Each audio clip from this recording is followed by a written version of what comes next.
إن الحمد لله نحمده ونستعينه ونستغفره ونعوذ بالله من شرور أنفسنا ومن سيئات أعمالنا من يهده الله فلا مضل له ومن يضلل فلا هادي له وأشهد أن لا إله إلا الله وحده لا شريك له وأشهد أن محمد عبده ورسوله صلى الله عليه وعلى آله وأصحابه أجمعين ومن اتبعهم بإحسان إلى يوم الدين. أما بعد, to proceed. Before we complete the sentence of Ibn al-Ajrumiyyah rahimahullah wa huruful khafdi, from the matters that cause us to recognize an ismun, so the indicators of an ismun, and then he mentioned wa huruful khafdi wa dukhul al-huruf al-khafdi, rather that huruful khafdi enter upon them. Wahiya, and they are min wa ila wa an wa ala wa fi, those that we mentioned in our previous lesson. We just need to clarify one important point regarding tanweenu at-tankir.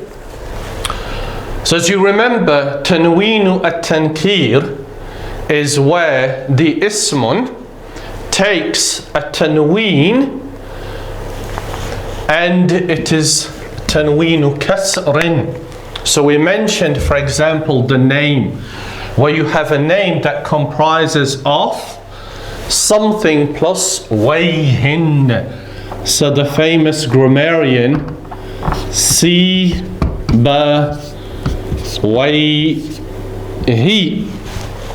right, this name Sibawayhi, it comprises of two parts, Sib plus Wayhi. Ordinarily it would be Wayhin. Why? Because tanweenu tankir here differentiates between a Sibawayh who is known and one who is unknown. For example, if we say Ja'a Sibawayhi wa, and Sibawayhin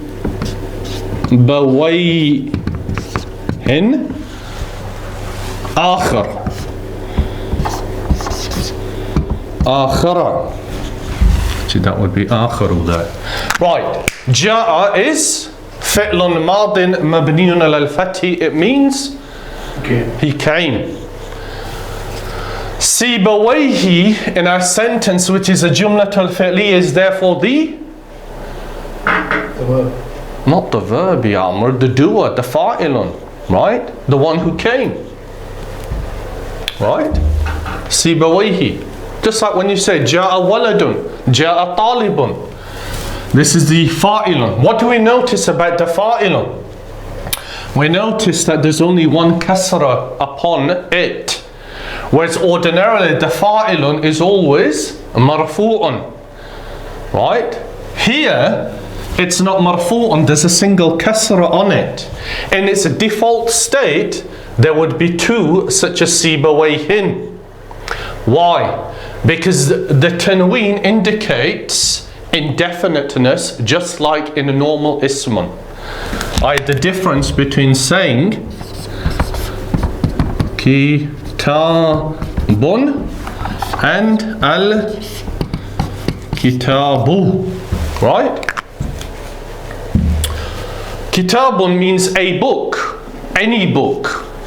And it's an ismun, and from the indicators that it is an ismun is a tanweenu, right? That's one of the four indicators, that there is a tanweenu on the end, the second dhammah. Al-kitabu, that too is an ismun. How do we know it's an ismun? Because it has al, right? Al. So al enters upon it. And al is one of the indicators, right? وَدُخُولِ الْأَلِفِ وَاللَّامِ عَلَيْهِ, that it is an ismun. However, because you enter al upon it, it cannot therefore take a tanween, right? But that's how we denote ma'rifatun, a kalimatun which is ma'rifatun, meaning known or definite. Right, so here, this is how we differentiate between them. But because this word sibawayhin is mabaniyun al-kasri, it's fixed upon the kasr. It never changes regardless of its function in the sentence. How do we differentiate between a sibawayh who is known and a sibawayh who is unknown? So if you had a friend who was called Sibawayhi, right? And he came to visit you, you would say Ja'ani Sibawayhi. Why would you say Ja'ani Sibawayhi? Because that Sibawayhi is known to you, and that's how we express definiteness with a single kasra, right? But what if two came to you, one who was known to you and one was unknown? Therefore you would say Ja'ani Sibawayhi wa Sibawayhin akharu, and then another Sibawayh. But you would say Sibawayhin for the one who is unknown, because that's how we express indefiniteness. That's the second function, or the other function of tanweenu at-tankir. Right? We just wanted to clarify that, because the brother questioned last week, well, how do we know which one is unknown or unknown? Well, you know, don't you? If you see two people and you know that they're both called Sibawayh, but one of them you know and the one you don't, then you're going to refer to the one who you do as Sibawayhi and the one you don't as Sibawayhin. So it's just without the al basically, so you know. Yeah, but because it doesn't accept an al, it's an alamun, it's a name, right? You can't say al-Muhammadu, you only say Muhammadun, don't you? Right, so that's in relation to tanweenu at-tankir. But our discussion is the huruf al-khafdi, which we also refer to as huruf al-jarri, huruf al-jarri.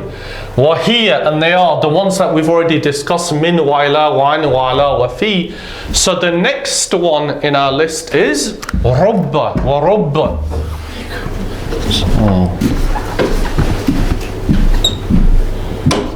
Wa rubba. Right. What does rubba mean? Rubba is usually used to refer to perhaps. We usually use rubba to refer to perhaps, but it has a greater meaning than that. It's used for something called at-taqlilu wa takthir.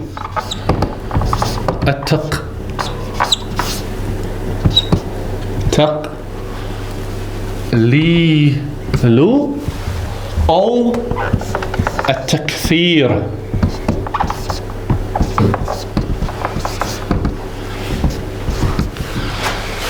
At-taqlil wa takthir are the two meanings that rubba incorporates, right? So how do we combine between perhaps and at-taqlil, which means a small amount or making something few, and at-takthir, making something large? How do we combine? Well, we'll illustrate by way of example. If we say rubba, rubba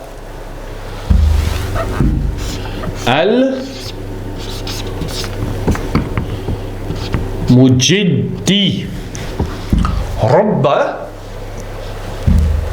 al-mujiddi.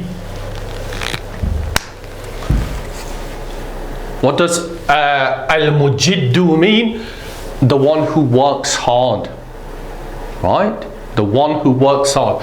Why do we say al-mujiddi? Because we're preceding it with rubba. Right? And rubba is min haruf al-khafdi. Right? Takhfidu al-kalima. They make makhfud al-kalima. Right? Remember that. Takhfidu.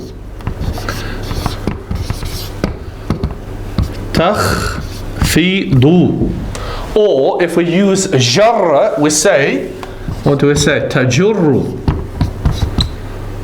Tajurru, right? Making majrur. Takhfidu, making makhfud, which is what we're doing to this kalima, aren't we? Right? So that's the term that we used to describe it. So, rubba al-mujiddi khasirun. What does khasirun mean?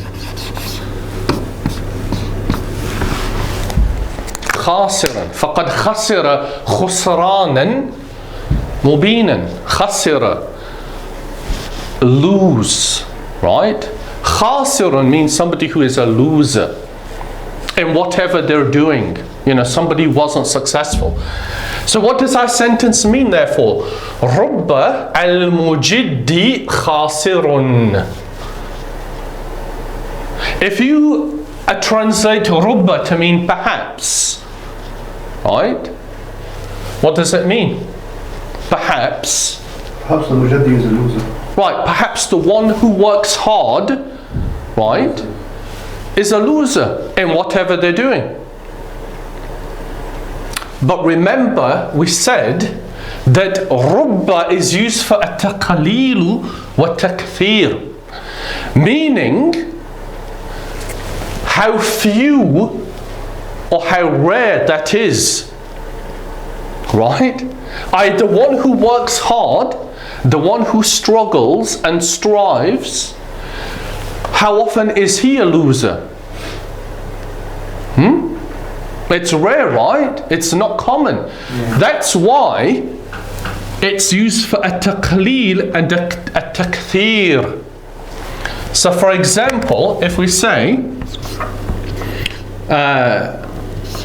rubba, again rubba, so what's the word for the one who is lazy? Al-kasul. Al-kasuli. Why do we say al-kasuli? Because of rubba, and rubba makes it majroor. Right. Rubba al-kasuli khasirun. Khasirun.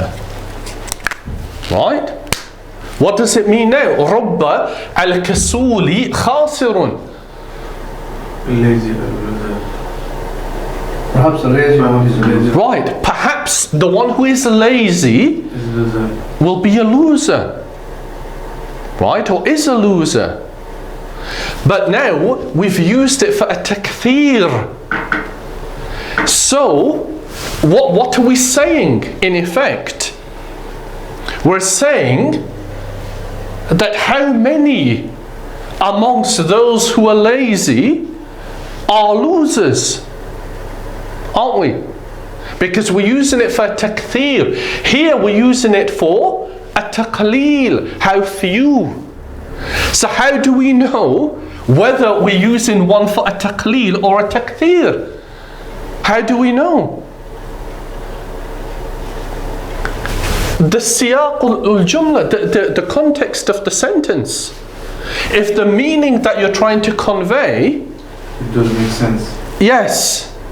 If the meaning you're trying to convey makes sense in that context, then that's the version that you're using.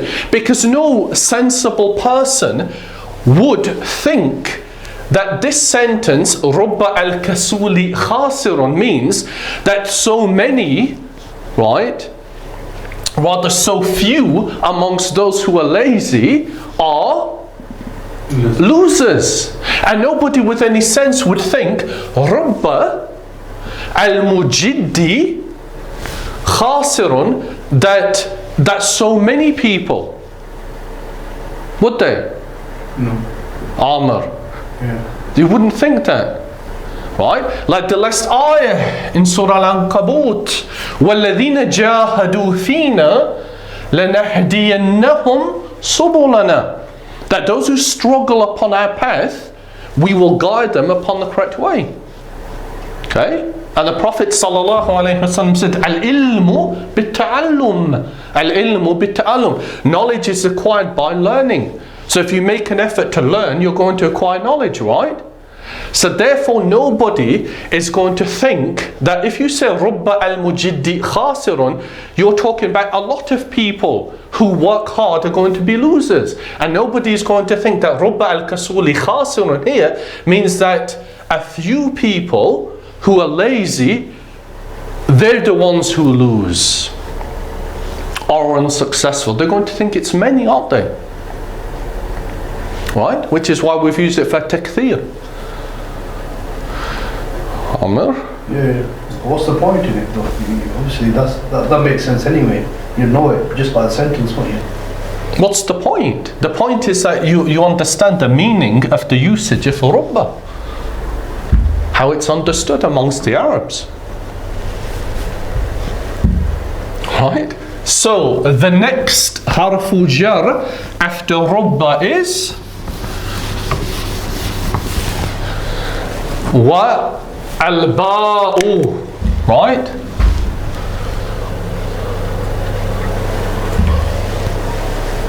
Wal-ba'u.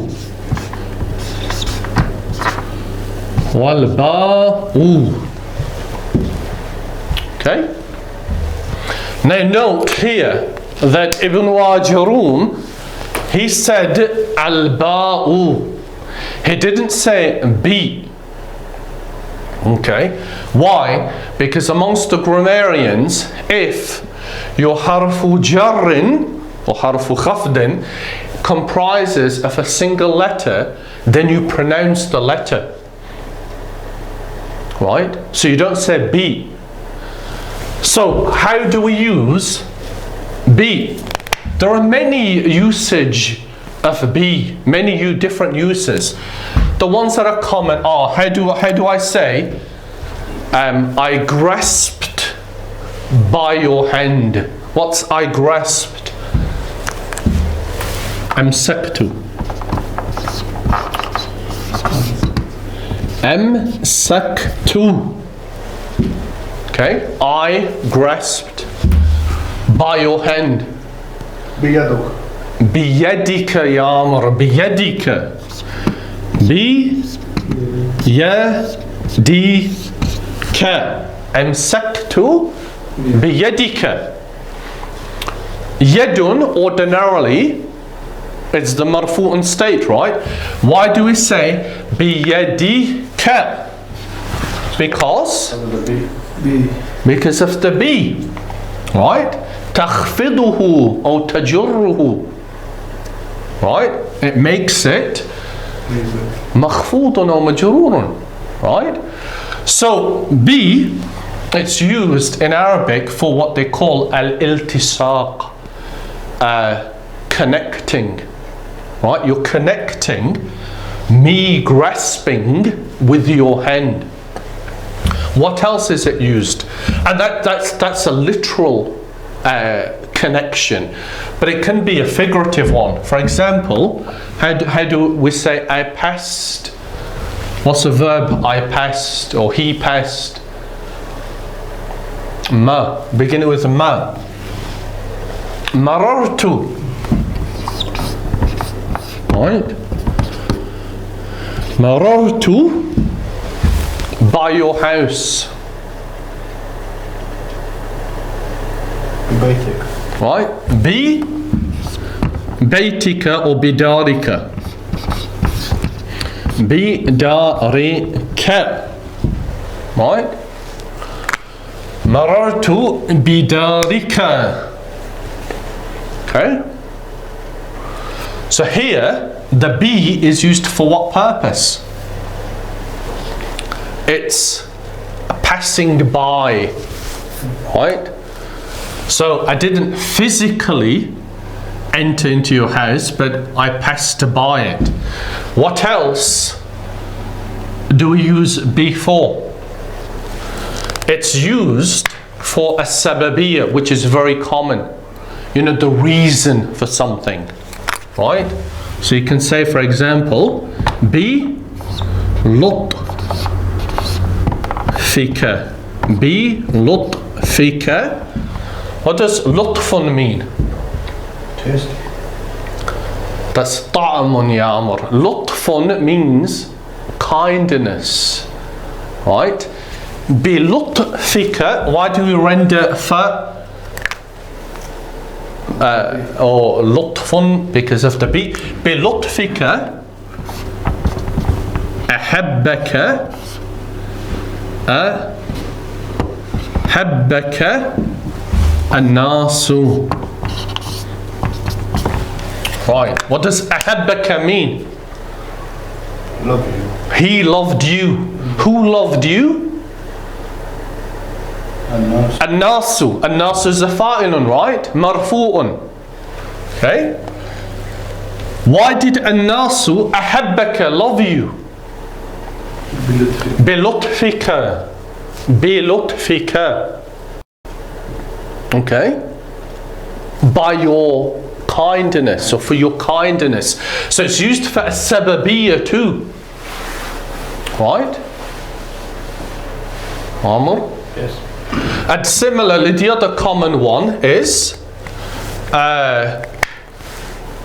when you're talking about attaching it to a time, right? If you say, I travelled by night, how do we say I travelled by night? Safartu bil-layli. Right? Safartu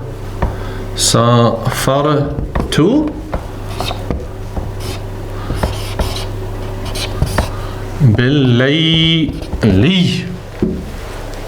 And then of course the common one, Bismillahi. Right? With. Yeah, that's the other common one. Al-Isti'ana, it's also used for al-Isti'ana, meaning katabtu bil-qalami. Right? Katabtu bil-qalami. That B is used for al-Isti'ana. That's why, remember, what did we say was the definition of harfu khafdin? We said kalimatun dallat ala ma'na. It directs or indicates a meaning in itself or other than itself. Which one? Itself.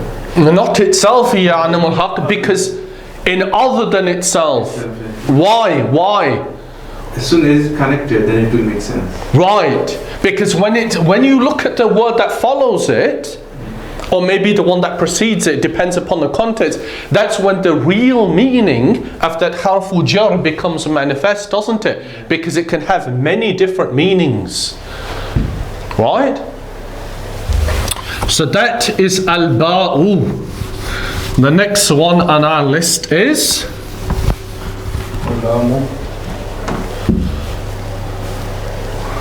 I don't think that's the next one in the list, Amr. Al-kafu. Right? It's important to try and memorize those few sentences that we've done. Wa al-kafu.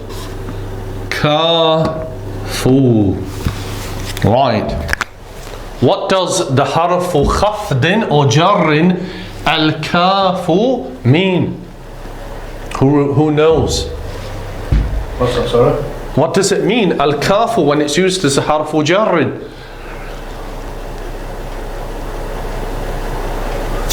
If we say Rajulu ka